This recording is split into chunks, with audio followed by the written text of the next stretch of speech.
नास्तोच वृत्त नव्हे. Right to रिकॉलला माझ्या वतीने मी सुरुवात करतोय असे म्हणायला काही हरकत नाही.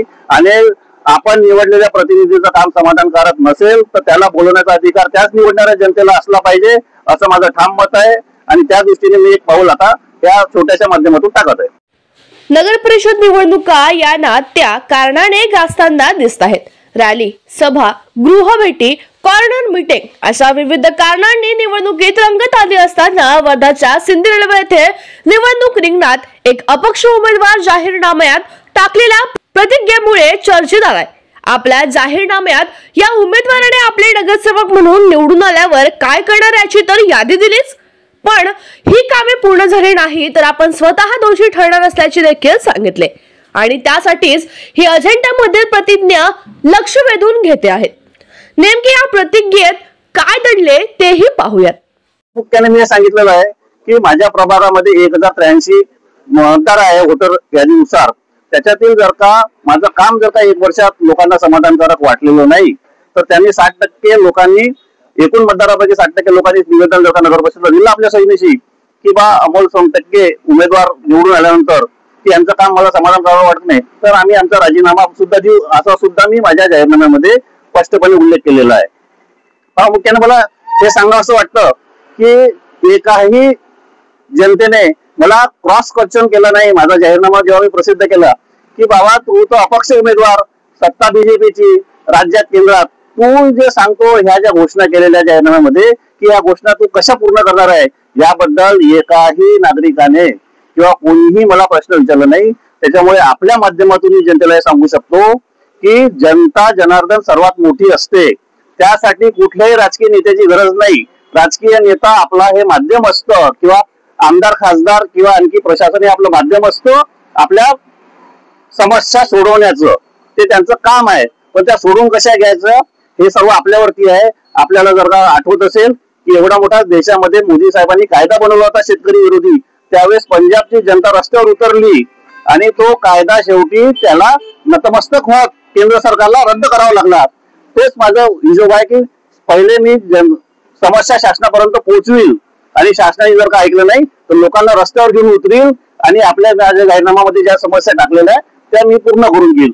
हा माझा अजेंडा आहे आणि हा अजेंडा घेऊन मी लोकांसमोर नम्रपणे चाललेलो आहोत. आणि माझ्यासाठी एक वोट द्या आणि मला अपक्ष निवडून द्या आणि या गावाच्या विकासाला हातभार लावा अशी मी सर्वांना विनंती करत आहे. अमोल सुरेशराव सोनटक्के हे सिंधी रेल्वे येथे प्रभाग 6 मधून अपक्ष उमेदवार आहे. ते आपल्या प्रतिज्ञेत म्हणतात, माझ्या कामाने 1 वर्षात जर प्रभागातील जनता समाधानकारक नसेल तर प्रभागातील 60% जनतेने सह्याद्रीचे निवेदन दिल्यास मी पदाचा राजीनामा देणार. असा अफलातून प्रतिज्ञेने पुन्हा एकदा राईट टू रिकॉल या विषयाकडे लक्ष वेधले गेले आहे. कामे नसतील तर परत बोलवा असेच या उमेदवाराने मतदारांना सुचविले आहे. तर सांगू इच्छितो की जनतेला जेव्हा आपण जाहीरनाम्यामध्ये एखादी गोष्ट नमूद करतो इलेक्शनच्या वेळेमध्ये तर तो जाहीरनाम्याची प्रत घेऊन त्याची तक्रार करण्याची मुभा ही जनतेला असते. ते तक्रार करू शकतात की बा आम्ही यांनी जाहीरनाम्यात असं दिलं होतं परंतु हे पूर्ण होता काम होऊन राहिलेलं नाही. त्याच्यामुळे यांनी दिलेलं हे काम पूर्ण करावं किंवा यांनी जी प्रतिज्ञा लिहिलेली आहे ती प्रतिज्ञा यांनी त्याच्या राहावं किंवा कलेक्टर मग किंवा प्रशासन त्यावरती कारवाई करू शकतं.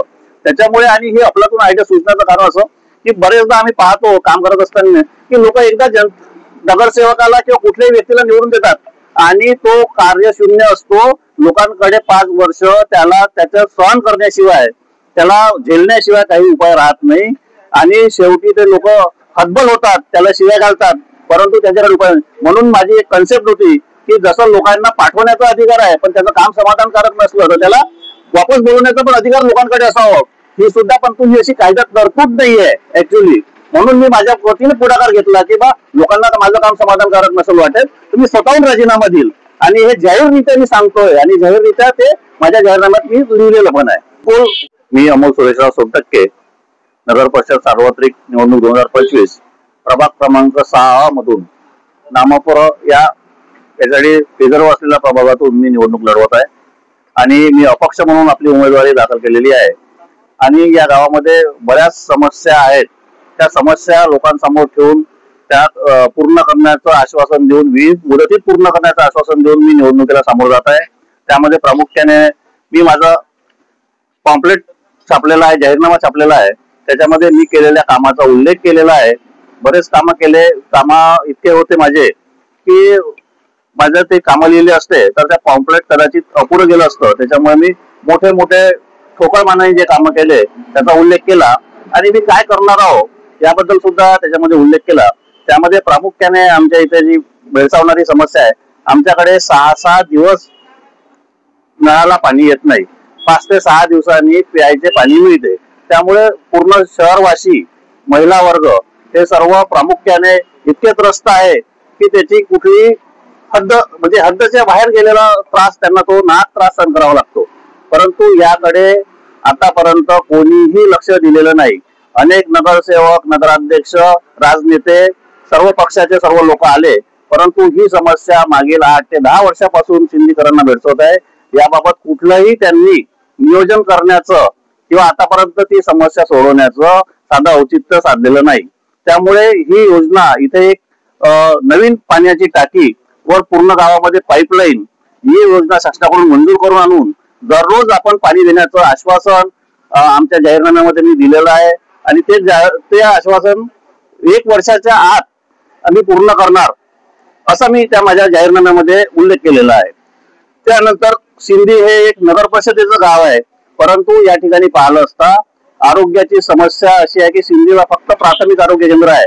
इथे फक्त मलमपट्टी त्या आरोग्य केंद्रामध्ये होतं, परंतु इथले कुठे सीझर असलं किंवा मोठा ऍक्सिडेंट असला, त्याची कुठली MRI असला, MRI तर मोठी गोष्ट आहे, परंतु एक्सरे सुद्धा काढायचा असला तरी त्याला नागपूर वर्ध्याला जावं लागतं. साधी डिलिव्हरी सीझरची जरी असली तरी त्याला नागपूर वर्धा सेवाग्रामला जावं लागतं. अशी आरोग्य सुविधा कित्येक वर्षापासून आहे, परंतु याकडे सुद्धा कोणत्याही राजनीती पक्षाचं किंवा बाकी लोकांचं लक्ष गेलेलं नाही. त्याच्यामुळे ते सुद्धा मी आश्वासन आमच्या जाहीरनाम्यामध्ये दिलेलं आहे की इथे आल्यावर मी ग्रामीण रुग्णालय मंजूर करून आणील शासनाकडून आणि त्याचा पण कालावधी आम्ही 3 वर्षाचा दिलेला आहे. आणि त्यानंतर सर्व शाळा ज्या सिंधीच्या शाळा आहे, मराठी नगर परिषद अंतर्गत येणाऱ्या सर्व शाळा आहे, त्या सुद्धा डिजिटल करण्याच्या आश्वासन मी माझ्या जाहीरनाम्यात